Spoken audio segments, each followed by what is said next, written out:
നമസ്കാരം.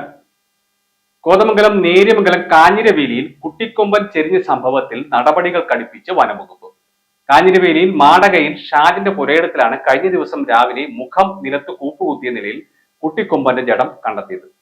5 വയസ്സോളം പ്രായം തോന്നിക്കുന്ന കൊമ്പന്റെ ജഡമാണ് ഇവിടെ കാണപ്പെട്ടത്. സംഭവത്തിൽ സ്ഥലമുടമയെ അറസ്റ്റ് ചെയ്യാൻ സാധ്യതയുണ്ടെന്നാണ് വനംവകുപ്പ് അധികൃതരിൽ നിന്നും ലഭിക്കുന്ന സൂചന. ആനയുടെ ജഡം കണ്ടെത്തിയതിനു പിന്നാലെ നേര്യമംഗലം ഫോറസ്റ്റ് റേഞ്ച് ഓഫീസറുടെ നേതൃത്വത്തിൽ വനംവകുപ്പ് ഉദ്യോഗസ്ഥർ സ്ഥലത്തെത്തി മേൽനടപടികൾ ആരംഭിച്ചിരുന്നു. ഷോക്കേറ്റാണ് ആന ചെരിഞ്ഞതെന്ന് പോസ്റ്റ്മോർട്ടത്തിൽ വ്യക്തമായി. ആനയുടെ ജഡം കണ്ടെത്തിയ പ്രദേശത്ത് പുരയിടത്തിൽ കോഴി വളർത്തൽ കേന്ദ്രം പ്രവർത്തിച്ചിരുന്നു. ഈ കേന്ദ്രത്തിനു ചുറ്റും കമ്പി വലിച്ചു കെട്ടിയിരുന്നെന്നും ഈ കമ്പി വഴി വൈദ്യുതി കടത്തിവിട്ടിരുന്നെന്നും പുരയിടത്തിലെത്തിയ ആനയ്ക്ക് ഈ കമ്പിയിൽ തട്ടിയപ്പോൾ ഷോക്കേറ്റെന്നുമാണ് വനംവകുപ്പ് അധികൃതരുടെ കണ്ടെത്തൽ.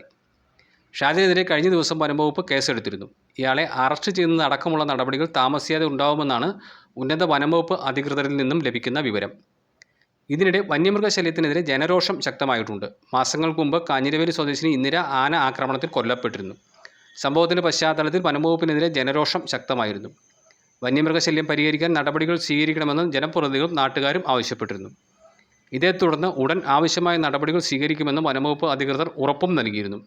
എന്നാൽ പിന്നീട് കാര്യമായ നടപടികൾ ഒന്നും ഉണ്ടായില്ല എന്നാണ് നാട്ടുകാർ പങ്കിടുന്ന വിവരം.